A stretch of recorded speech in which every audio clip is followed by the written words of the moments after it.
Hello, আপনারা সবাই কেমন আছেন? আজকে আমি আপনাদের সাথে একটা রেসিপি শেয়ার করব। এখানে আমি আলু সিদ্ধ করে নিয়েছি, তারপর শুকনা মরিচ তেলে নিয়েছি, সাথে আমি লবণ দিয়ে শুকনা মরিচটা তেলে নিব। তারপর আমি তেলে রাখা পেঁয়াজ নিব কবে দিতে। তারপর আমি সব কিছু মিশিয়ে নিব। রেসিপি কেমন লাগে কমেন্টে জানাই।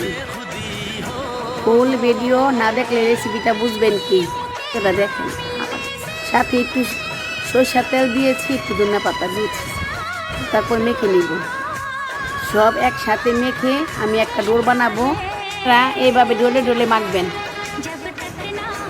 তারপরে দিয়ে দিব একটু শুকনা চালের গুঁড়া, স্বাদ মতন লবণ। এটাকে আমি একটা রুটির ডোর বানাবো। ডোর বানিয়ে আমি এটাকে রুটির মতো বেলে নিব।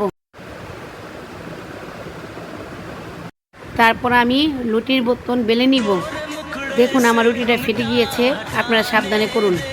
পাটাগুলো ছুরির সাহায্যে কেটে নিব, নিয়ে সুন্দর একটা শেপ আনব। আপনারা দেখতেই পাচ্ছেন আমি কিভাবে করেছি। আর রুটিগুলো আলাদা করে ফেলছি।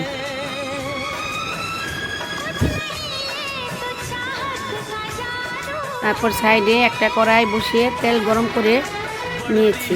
গরম তেলের ভিতরে যেগুলো আমি ছোট ছোট টুকরা করেছি ওটা আমি দিয়ে ভেজে নিব।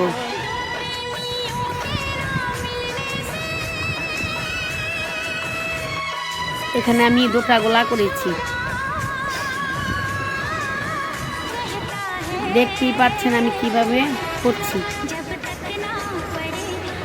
এই তো আমি এখন সবগুলা ভেজে নিব। এটা মিডিয়াম টু লো রাখবেন, আস্তে আস্তে ভেজে দিবেন সাবধানে। পাটা লাল করে ভেজে নিবেন। তো আমি একের পর একে দিয়ে নিচ্ছি। আপনারা তো খুচুন দিয়া করেন, আমি চাকু দিয়ে আমার সেভ হয়েছে দেখে আমি চাকু দিয়া করেছি। কিছু মানুষ তো বলবো যে আপনি চাকু দিয়া করতেছেন কে, আপনার খুচুন নাই। আমার খুচুন আছে, কিন্তু চাকু দিয়ে আমার সেভ হয়। ভালো করে ভেজে ছাঁকনি দিয়ে উঠাই নেবেন। আমার উঠা তো কষ্ট হয়েছে, একটা করে উঠিয়ে ফেলেছি।